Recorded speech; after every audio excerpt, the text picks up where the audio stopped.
قل أعوذ برب الفلق من شر ما خلق ومن شر غاسق إذا وقب ومن شر النفاثات في العقد ومن شر حاسد إذا حسد. بسم الله الرحمن الرحيم. قل أعوذ برب الناس ملك الناس إله الناس من شر الوسواس الخناس الذي يوسوس في صدور الناس من الجنة والناس. بسم الله الرحمن الرحيم. الحمد لله رب العالمين الرحمن الرحيم مالك يوم الدين إياك نعبد وإياك نستعين اهدنا الصراط المستقيم صراط الذين أنعمت عليهم غير المغضوب عليهم ولا الضالين.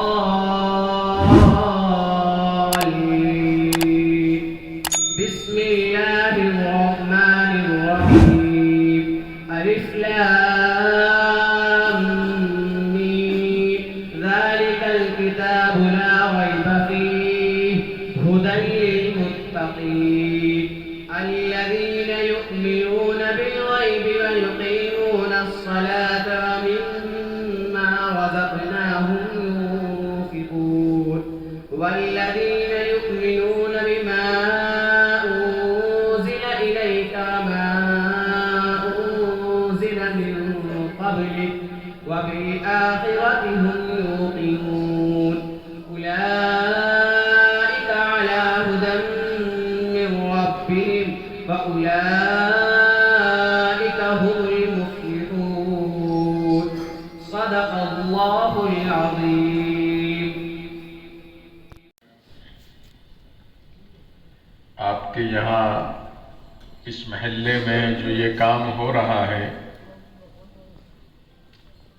اور یہ طلبہ کوئی قرآن حفظ کر کے فارغ ہو رہا ہے، کوئی قرآن ناظرہ کر کے فارغ ہو رہا ہے، یہ اللہ کا خاندان اور اللہ کی فیملی یہاں تیار ہو رہی ہے۔ حضرت نبی اکرم صلی اللہ علیہ وسلم نے ایک مرتبہ صحابہ کو خطاب فرمایا اور یوں ارشاد فرمایا کہ اے میرے صحابہ سنو۔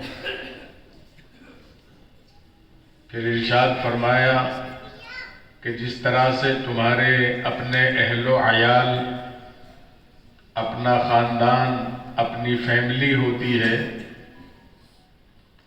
اور تم اپنے اہل و عیال سے اور اپنے خاندان سے، اپنی فیملی سے سب سے زیادہ محبت کرتے ہو، تو اسی طرح سے دنیا میں کچھ انسان ایسے ہیں کہ اللہ ان کو اپنے خاندان میں، اپنی فیملی میں، اپنے اہل و عیال میں اللہ ان کا شمار فرماتے ہیں۔ یعنی جیسے تم اپنے خاندان، اپنی فیملی اور اپنے بال بچوں سے محبت کرتے ہو، تو اللہ تبارک و تعالیٰ کو ان انسانوں سے اسی طرح سے سب سے زیادہ محبت ہوتی ہے۔ صحابہ نے پوچھا من ہم یا رسول اللہ، کہ یا رسول اللہ وہ کون انسان ہیں جن سے اللہ سب سے زیادہ محبت رکھتے ہیں اور اپنی فیملی میں اللہ ان کا شمار فرماتے ہیں؟ حضور پاک علیہ السلام نے ارشاد فرمایا اہل القرآن اہل اللہ و خاصتہ۔ ارشاد فرمایا کہ وہ انسان وہ ہے جن کا زندگی میں اپنا مشغلہ قرآن کریم کا پڑھنا قرآن کریم کا پڑھانا، قرآن کریم کا سیکھنا، قرآن کریم کا سکھانا، قرآن کریم کی تلاوت کرنا، جن کا یہ مشغلہ ہے، اللہ اس جماعت کو اپنی فیملی، اپنے اہل و عیال اور اپنا خاندان شمار فرماتے ہیں، اور ان سے زیادہ محبت اللہ کو کسی سے نہیں ہوتی۔ ماشاءاللہ ہمارا یہ گاؤں، ایک وقت وہ بھی دیکھا ہم نے کہ یہاں کوئی حافظ نہیں تھا، ایک حافظ محفوظ ان کا شمار کیا جاتا تھا حافظوں میں، باقی سارا گاؤں ایسا تھا کہ ایک بھی حافظ گاؤں میں نظر نہیں آتا تھا۔ آج اللہ کا فضل اور اس کا کرم ہے کہ اللہ نے اس گاؤں کو اور اس علاقے کو ایسا قبول فرمایا۔ ہمارا بڑا مدرسہ تعلیم الاسلام، وہاں مستقل حفاظ اور علماء تیار کرنے کا کام ہو رہا ہے، اور بحمد اللہ یہ حافظ غفران کو اللہ نے ذوق دیا کہ میں اپنے گاؤں کے بچوں پر محنت کروں، تو جو بچے مدرسے میں نہیں جا پاتے تھے تو انہوں نے گاؤں کے اس طرف مدرسہ ہے، گاؤں کے اس طرف یہ آپ کے بچوں کو لے کر کے بیٹھ گئے۔ تو ماشاءاللہ ان کی محنت کارگر ہو رہی ہے۔ ابھی 15-20 روز پہلے میں اس وقت بیمار تھا، اس لیے میں حاضر نہیں ہو سکا، لیکن واٹس ایپ پر میں نے پڑھا تھا کہ کسی بچے کے قرآن حافظ ہونے کی دعا ہو رہی ہے وہاں پر، تو واٹس ایپ پر میں نے دیکھ لیا تھا کہ کوئی بچہ وہاں آج بھی حافظ ہو رہا ہے۔ تو مسلسل یہ سلسلہ اس مسجد میں جو یہ مکتب قائم کیا گیا ہے، یہ برابر چل رہا ہے۔ مدرسے سے بہت حافظ تیار ہوتے ہیں، علماء تیار ہوتے ہیں، اور اس مکتب سے بہت سارے حافظ اور علماء بننے کے لیے تیار ہو رہے ہیں۔ اور بھی بعض لوگوں نے اپنی مسجدوں میں یا کوئی چھوٹے مکتب قائم کر کے انہوں نے بھی انتظام کر رکھا ہے، وہ بھی پڑھا رہے ہیں۔ تو بہرحال مستقل ایک ماحول بن گیا اس گاؤں کے اندر۔ پہلے پپلڑے کو کوئی نہیں جانتا تھا، جب ہم یہاں شروع میں آئے تھے تو اس گاؤں کا کوئی نام بھی نہیں جانتا تھا، اور آج اللہ کا شکر ہے اس علم کی برکت سے پپلیڑا دور دراز تک مشہور ہے۔ اور اللہ کا فضل یہ کہ پپلیڑے کا ہی ایک بچہ، وہ مدرسہ محمود المدارس، ہمیں اللہ نے، معلوم نہیں اللہ کو کیا منظور تھا، ہم تو نیت کر کے یہی آئے تھے کہ ساری زندگی پپلیڑے میں ہی گزارنی ہے اور اسی مدرسے کو چلانا ہے، بڑھانا ہے، اپنے منصوبے اور پلان لے کر کے چل رہے تھے۔ لیکن اللہ کو منظور کچھ اور ہی تھا۔ حالات ایسے بنے کہ یہ مدرسہ بھی برابر چل رہا ہے، ترقی کر رہا ہے، اور میں تو اپنے مدرسے کو اس کا بچہ کہوں گا۔ وہ مدرسہ بھی اصل میں پپلیڑے کا ہی ہے، یہی کا فیض وہاں پر پہنچا، مسوری کا نام لگ گیا۔ حالانکہ وہاں بھی آدھی زمین تو پپلیڑے کی ہے جس میں مدرسہ واقع ہے، اور آدھی زمین مسوری کی ہے۔ تو اللہ کا فضل ہے کہ وہاں اللہ نے اتنا بڑا کام لیا، وہ بھی پپلیڑے کا ہی کام مانا جائے گا، کہ وہاں اس وقت 800 بچے مدرسے میں قیام کرنے والے رہتے ہیں، اور پورا عالمیت کا کورس وہاں سے چل رہا ہے۔ اور بحمداللہ وہاں ایک ہاسپٹل بھی بنایا جا رہا ہے جس پر 50-60 لاکھ روپیہ اب تک لگ چکا ہے، اس کا ایک لینٹر پڑھ کر دوسرے کی تیاری کی۔ ایک انٹر کالج بھی بنایا جا رہا ہے جس پر بنیاد پر تقریباً 40 لاکھ روپئے اس کے لگ چکے ہیں، بنیاد بھرنا اور اس کا بھراؤ بھی ابھی ادھورا ہے۔ تو یہ سارا پپلیڑے کی دین ہے۔ ہمارے والد صاحب کو آپ سب حضرات جانتے ہیں، ایک مٹھی کے آدمی تھے، بہت چھوٹے سے، علم بھی کچھ نہیں تھا، جنگل کی گھاس کھودنے والے تھے۔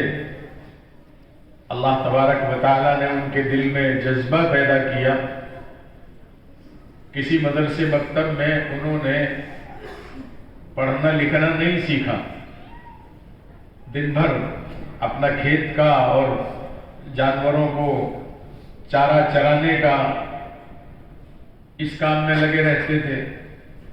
مغرب کے بعد جو وقت سکون کا ملتا تھا تو مسجد کے امام کے پاس قاعدہ لے کر پہنچ جاتے تھے، وہاں پر قرآن کریم پورا کیا۔ پھر حاجی بنگالی صاحب امام بنے تو ماشاءاللہ حاجی بنگالی صاحب نے جو قرآن سنا تو انہوں نے اس میں غلطیاں نکالی کہ آپ کا قرآن صحیح نہیں ہے۔ حاجی بنگالی صاحب نے والد صاحب کا قرآن پھر بہت اچھا کرا دیا، اور والد صاحب کو اتنا ذوق لگا پھر قرآن کریم کا، ناظرہ قرآن پڑھ کر وہ یہاں سے اپنے حالات کے اعتبار سے تلپنی چلے گئے۔ وہاں جا کر ہم لوگ پیدا ہوئے، بڑے ہوئے، والد صاحب نے حفظ کرانا شروع کیا، اور حفظ کا اتنا ذوق تھا کہ ہمیں پانچوں بہن بھائی کو 8-8 سال کی عمر میں حفظ کرا دیا۔ تلپنی میں اور علاقے میں بہت سارے حافظ تیار کیے، اور آج اللہ کا فضل ہے والد صاحب کی تیسری پیڑھی چل رہی ہے، لیکن والد صاحب کی برکت سے ان تینوں پیڑھیوں کے اندر ان کی اولاد، پھر ان کے پوتے، ان کے پڑپوتے، ان کے نواسے اور ان کے پرنواسے، یہ 3 پیڑھیاں آ رہی ہیں۔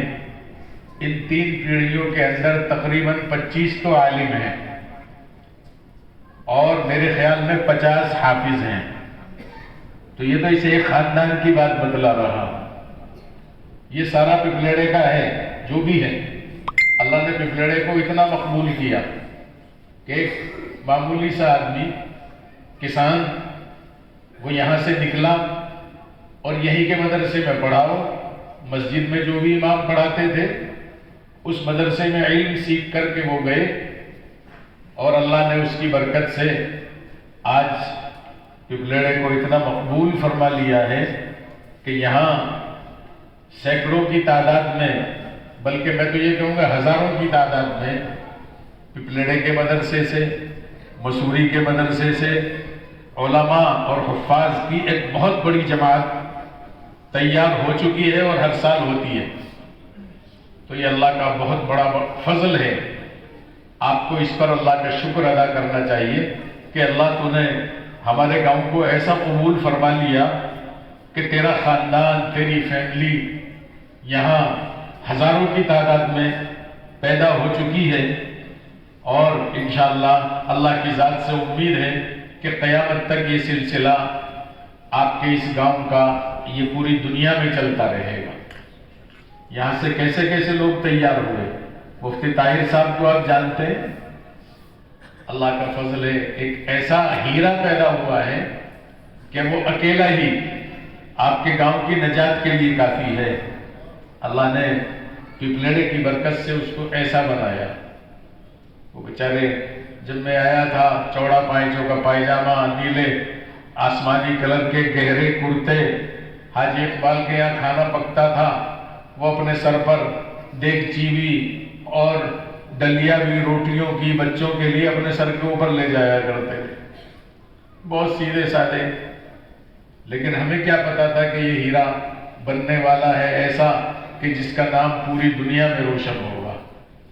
آج ہم نے ان کو دیکھا ہے لندن میں، لندن کے بڑے بڑے علماء وہ ان کی مجلس میں آنے کے لیے شوق رکھتے ہیں اور ان سے علمی سوالات، بہت ساری مشکلات جو ان کے سامنے ہوتی ہیں اپنے علم کی، تو ان سے اپنا مسئلہ حل کراتے ہیں. تو ایسا ہیرا بھی اللہ نے اس ادارے سے پیدا فرما دیا. اور اس کے بعد میں بہت سارے مفتی، بہت سارے علماء جو بڑے بڑے ادارے دوسری جگہ پر بھی چلا رہے ہیں. یہ ساری پپلڑے کی برکت ہے. تو اس لیے میرے بزرگوں اور دوستوں، اپنے اس گاؤں کی آپ قدر فرمائیں، اور یہ جو مدرسے مکتب چل رہے ہیں ان سے بہت بڑا فائدہ اٹھائیں. ہمارا ایک بچہ اور بچی بھی ایسا نہ رہے جو قرآن کریم کا علم اس کے پاس نہ ہو. اور ماشاءاللہ آپ کے بڑے مدرسے میں بھی دنیاوی تعلیم کا انتظام ہے، اور ہم نے اپنے مدرسے میں بھی ہائی اسکول تک کا انتظام کیا ہے. اس وقت دور یہ ہے اور حکومت کا پلان بن چکا ہے، ان مدرسوں کو تو وہ بند کرنا چاہیں گے. ان بچوں کو یہ لازم کیا جا چکا ہے کہ 14 سال تک کا بچہ اس کا اسکول میں جانا لازم ہوگا. 6 سال سے لے کر 14 سال تک صبح سے لے کر اور 2:30-3 بجے تک اس بچے کو نہ یہ مدرسے میں چھوڑیں گے نہ مکتب میں چھوڑیں گے. سب کی لسٹ تیار ہو رہی ہے، کتنے بچے ہیں ان سب کے لیے آپ کے اوپر لازم ہو جائے گا کہ یہ بچہ اسکول میں جائے گا. نہ کوئی گھر کا کام کراؤ گے، نہ اسے قرآن پڑھاؤ گے، بلکہ اسکول میں بھیجنا ہے، اسکول میں جانا لازم.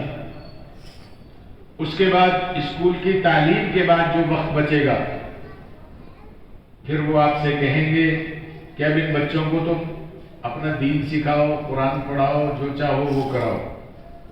لیکن جو اسکول کا وقت ہے اس میں اسکول میں جانا ہی بچے کے لیے لازم ہوگا. ہم نے یہ چیزیں لندن میں دیکھی ہے، جو چیز دوسرے ملکوں میں اس کو یہاں لانا چاہتے ہیں وہ. اور ماحول وہاں کا ہم نے دیکھا، ابھی دسمبر کے مہینے میں سورج 8:30 بجے نکل رہا تھا. کم از کم 7 بجے ماں کو بچے کو تیار کرنا پڑے گا. 7 بجے اٹھیں گے، اس 1 گھنٹے میں اس کو ناشتہ بھی کرانا ہے، اس کو ڈریس بھی پہنانا ہے، تیاری بھی کرنی ہے. پھر ماں خود اپنے بچے کو لے کر گاڑی چلا کر اسکول لے کر جاتی ہے. اسکول چھوڑ آئی 8 بجے، اب 3 بجے چھٹی ہوتی ہے. 3 بجے پھر ماں گاڑی چلا کر پھر اپنے بچے کو لینے کے لیے جاتی ہے. اب یہ تو وہاں کی لازمی تعلیم ہو گئی. اس وقت میں بچہ کوئی کام کر ہی نہیں سکتا، اور ہر بچے کا 100% حاضر ہونا اسکول میں لازمی ہے. بے پڑھا لکھا کو کوئی دیکھنا نہیں چاہتے. اب 3 بجے ماں بچے کو اسکول سے لے کر کے آئی، کھانا کھلایا. اب ان کو دین بھی سکھانا ہے، تو دین سکھانے کے لیے ان لوگوں نے انتظام کیا کہ ہر مسجد میں 5 بجے سے لے کر 7 بجے تک مدرسے کا مکتب کا نظام چلتا ہے. اس میں قرآن کریم پڑھاتے ہیں، دین کی کتابیں ان بچوں کو پڑھاتے ہیں. تو 3 بجے سے لے کر 5 بجے تک بچے نے کھانا کھایا، آرام کیا تھوڑی بہت دیر، اور 5 بجے پھر تیاری ہو گئی. اب ماں اس کو 4:30 بجے پھر اپنی گاڑی میں لے کر وہ جاتی ہے، اور جو اس علاقے میں ان کا مکتب چل رہا ہے اس مکتب میں چھوڑ کر آتی ہے. وہ مکتب 5 بجے سے چلتا ہے. ابھی دسمبر کے مہینے میں مغرب کی نماز 4 بجے ہو رہی تھی، بلکہ 3:45 پہ تھی. تو اب اندازہ لگائیے 5 مغرب کے 1.25 گھنٹے کے بعد بجیں گے. تو اتنی رات میں 1.25 گھنٹہ گزار کر ماں ان بچوں کو اپنے ساتھ لے کر پھر مکتب میں چھوڑنے جاتی ہے. اب 2 گھنٹے بچہ وہاں قرآن سیکھتا ہے، دین سیکھتا ہے. جب 7 بج جاتے ہیں تو 7 بجے پھر ماں اپنے بچے کو پھر لینے جاتی ہے. 6:45 بجے عورتوں کی لائن لگی رہتی ہے وہاں اپنے اپنے بچوں کو مکتب سے حاصل کرنے کے لیے، اور وہ اپنے بچوں کو لے کر، بلکہ بعض مائیں تو وہ بھی ہیں جن کا گھر دور پڑتا ہے. ایسی مائیں بھی دیکھی ہم نے کہ وہ اپنی گاڑی وہیں کسی پارک میں لگا کر کھڑی ہو گئی، اور انہوں نے یہ سمجھا کہ اس وقت کو میں پھر گھر جاؤں پھر آؤں، گھر دور ہے، تو گاڑی میں بیٹھ کر اس 2 گھنٹے وہ قرآن کریم کی تلاوت کرتی رہتی ہے. یہ ماحول وہاں کا بنا ہوا ہے. تو بتلانا یہ ہے، یہ حکومت آپ کے بچوں کو بھی اسی انداز پر لانا چاہتی ہے. تو یہ جو قرآن پڑھا رہے ہیں آپ اس وقت میں، ان بچوں کو قرآن نہیں پڑھا سکتے، اور بہت جلدی یہ فیصلہ آنے والا ہے، یہ الیکشن ہو جائے اور اسی حکومت کو پھر آنا ہے، تو یہ لوگ طے کر چکے ہیں. تو اس لیے ہم لوگ اپنے اسکولوں کی بھی فکر کریں. اسکولی نظام غالباً یہاں بھی چلا رکھا ہے، اور مدرسے میں تو چل ہی رہا ہے، ہم نے بھی چلا رکھا ہے. ان اسکولوں میں آپ اسکول چلانے والے تو یہ فکر کریں کہ ان میں دنیاوی تعلیم بھی اتنی مضبوط کریں کہ ہمارے یہ بچے ان غیروں کے اسکولوں کے مقابلے میں اعلیٰ معیار پر ہوں.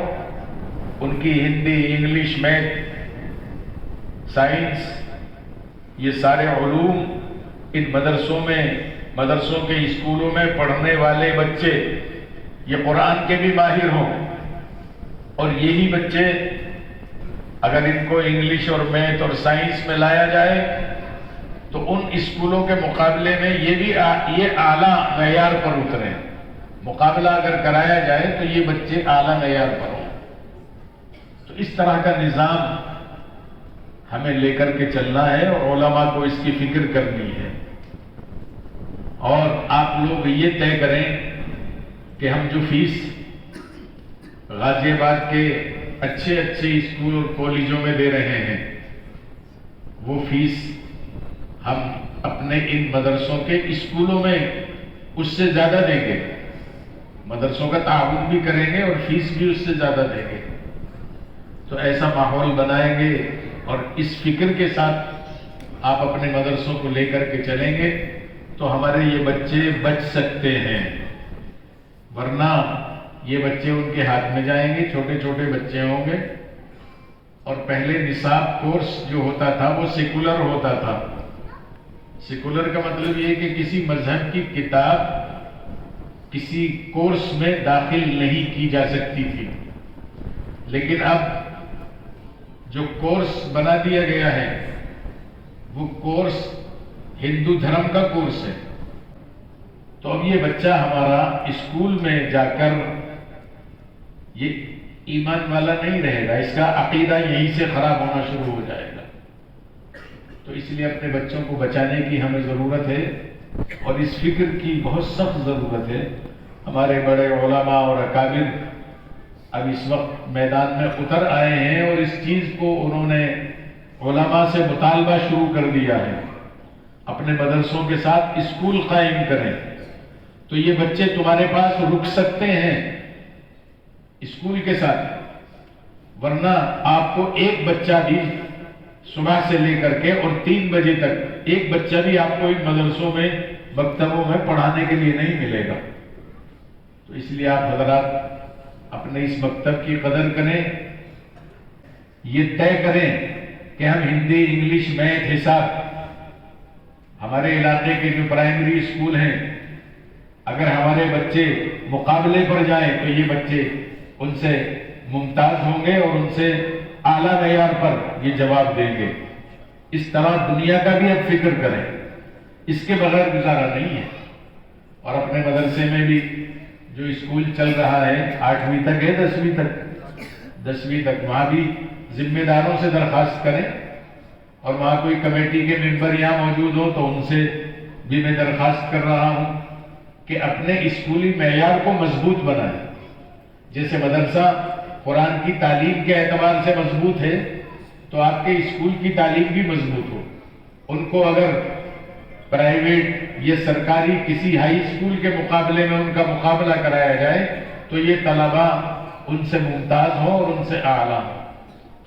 تو اللہ تبارک و تعالیٰ نے ہمیں یہ بہت بڑی نعمت عطا فرمائی ہے. پپلڑے کا فیض اتنا پھیل چکا ہے کہ ہزاروں کی تعداد میں پپلڑے سے، مسوری سے، اور مسوری کو میں نے بتایا یہیں کا بچہ ہے، یہیں سے نکلا اور اللہ نے اس کو بھی مقبولیت عطا فرما دی. تو اپنے ان اداروں کی قدر فرمائیں، ان مکتبوں کی قدر فرمائیں اور ان بچوں کو قرآن سکھانے کے لیے ان میں داخل کریں اور اسکول کو حکومت سے منظور کرا کر، ان کی مانیتا کرا کر اور پھر اعلیٰ معیار کی تعلیم ان کو دلائیں. آج کل ہندی انگلش کا اسکول مدرسوں میں یہ ہو رہا ہے، رسمی طور پر 1-2 ماسٹر رکھ لیا اور اس کی طرف کوئی خاص توجہ نہیں ہے.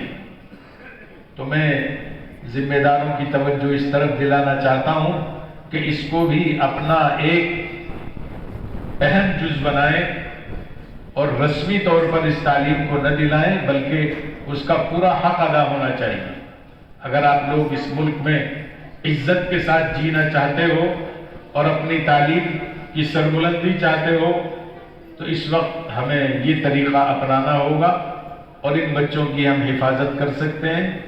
ورنہ ہمارے یہ لڑکے لڑکیاں ان کے اسکولوں میں جائیں گے، لڑکیوں کا تو نقاب اتروا کے پھینکوا دیا ہے اور ان کو کالجوں میں بھیجیں گے، یہاں سے صرف برقعے میں جائیں گی اور اسکول کے گیٹ پر جا کر برقع اتروا کے پھینک دیا جائے گا.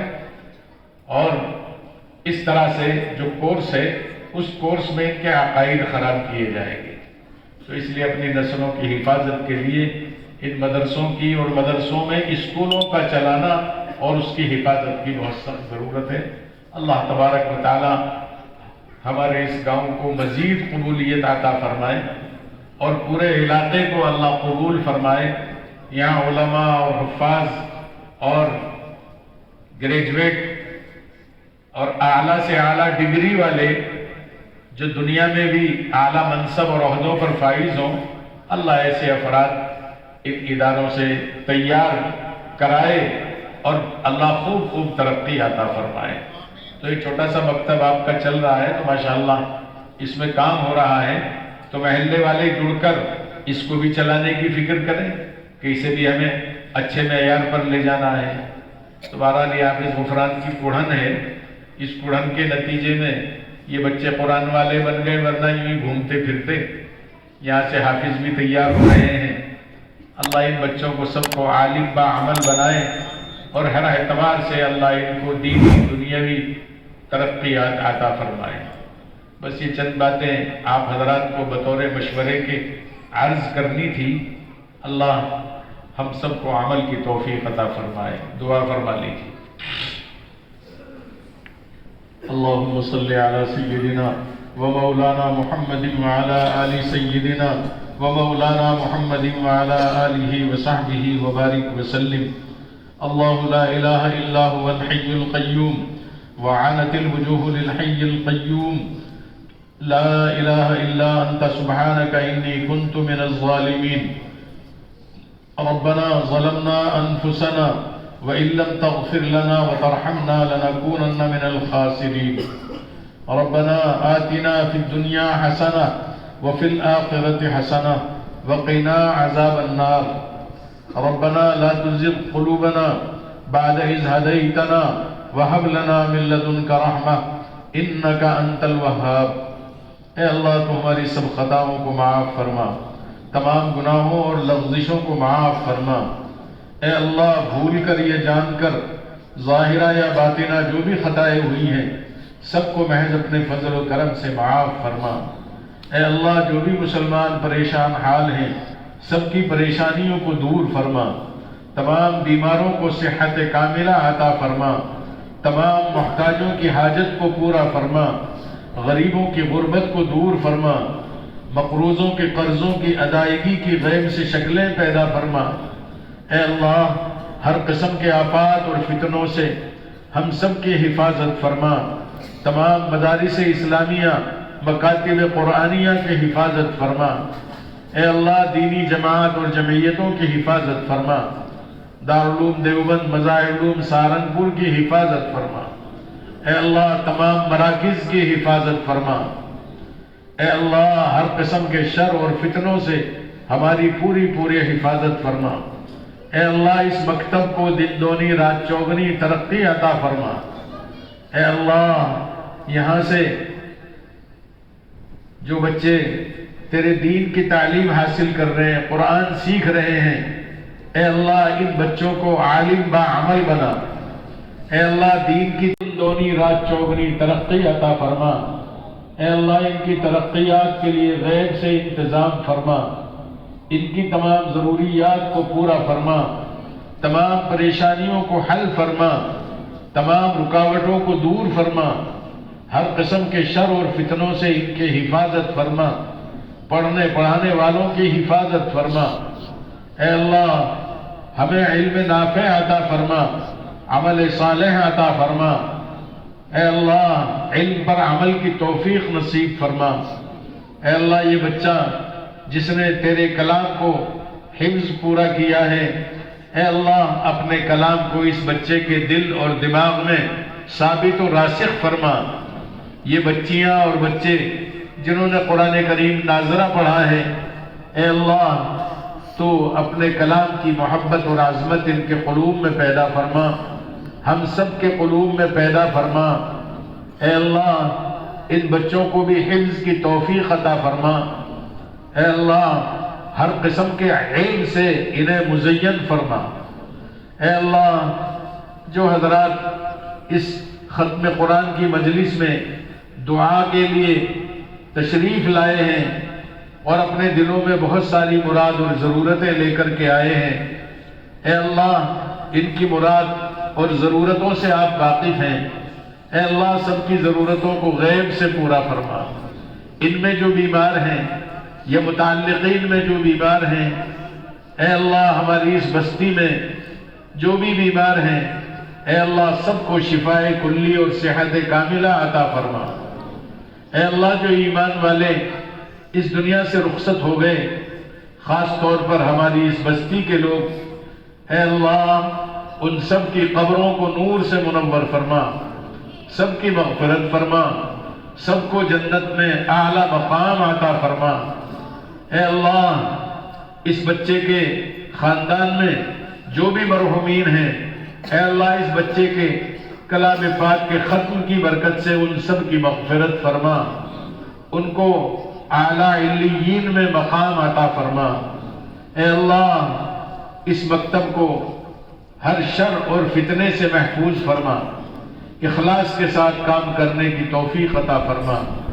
اے اللہ ایمان پر ہم سب کا خاتمہ فرما، حضرت نبی پاک علیہ الصلاۃ والسلام کے صدقے اور طفیل سے اے اللہ ہماری تمام دعاؤں کو قبول فرما۔ ربنا تقبل منا انك انت السميع العليم وتب علينا انك انت التواب الرحيم۔ سبحان ربك رب العزة عما يصفون وسلام على المرسلين والحمد لله رب العالمين۔